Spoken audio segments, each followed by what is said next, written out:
E essa sacolinha que a gente acabou de ver na reportagem vai ser distribuída hoje no Parque do Ibirapuera, aqui na capital paulista, 6h30 da tarde.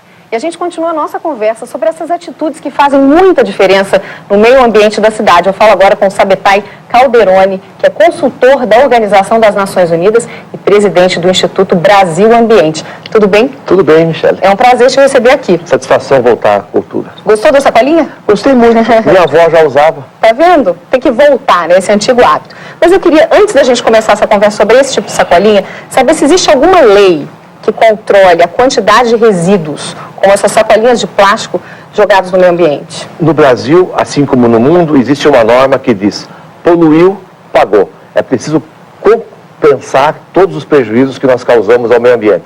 Então, esse é um princípio geral que existe no Brasil também na legislação.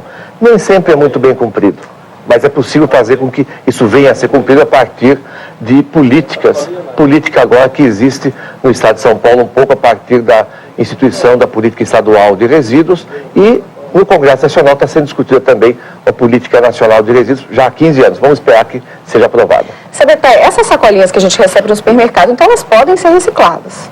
Bem, nós recebemos muitos tipos de sacolinhas. Aquelas de plástico podem vir a ser recicladas, mas uma percentagem pequena, muito pequena delas, acaba sendo reciclada. Por quê? Porque não existe uma política pública no município de reciclagem do lixo. Infelizmente, nós não temos centrais de reciclagem de resíduos, nós não temos toda uma forma de fazer com que o encaminhamento seja feito dessas sacolas até os centros de reciclagem, que até nem foram implantados, e tem muito poucos no município. E você acha que isso até inibe uma atitude, né, mais cidadã das pessoas? Então as pessoas acabam não sabendo onde deixar a sacola, jogam fora. Exatamente. Inclusive, infelizmente, o cidadão foi até ludibriado, Michele, porque em muitas ocasiões anunciaram programas de reciclagem efetiva, o cidadão foi na cozinha, fez a separação e viu com tristeza que depois aquele lixo que ele separou com tanto cuidado era misturado aos demais detritos e não ia para centrais de reciclagem, não havia consequência ao programa. Então, o cidadão desanima nessas situações. Que tipo de sacolinha é ideal? Por exemplo, é essa mesmo de algodão, é a sacola da vovó, de pano? Qual que é a ideal? Porque tem a sacolinha biodegradável, né, que as pessoas falam. Qual que é o tipo ideal para a gente falar para as pessoas que estão em casa? Que seria o ideal para quem está em casa é a sacolinha da vovó mesmo. Essa é a ideia, porque ela vai, ela volta, não gera lixo, é a reutilização. Nós temos uma prioridade: reduzir o lixo e reutilizar.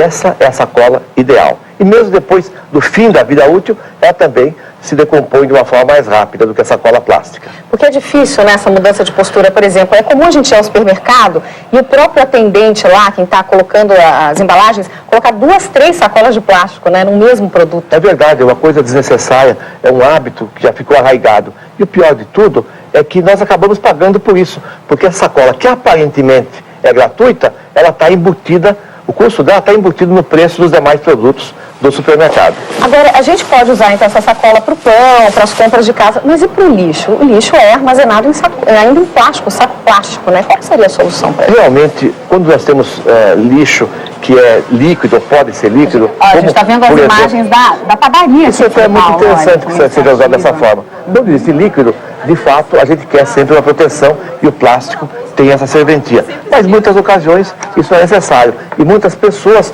colocam o lixo para fora a partir de sacos de papel, de papelão, inclusive caixas de papelão algumas vezes. Ou seja, a intenção é se esforçar ao máximo. Às vezes não dá para ser papelão quando tem líquido, mas é importante ter essa iniciativa. Isso faz diferença? Faz muita diferença. Essas pequenas atitudes vão se somando e acabam fazendo uma diferença imensa. Muito obrigada pela sua presença aqui, pela ajuda, pela colaboração. E eu vou lembrar as pessoas, se você em casa quiser mais informações sobre esse assunto, você pode entrar na nossa página do Cultura Meio Dia. É www.tvcultura.com.br/Cultura Meio Dia. Obrigada, boa tarde. Obrigado, boa tarde.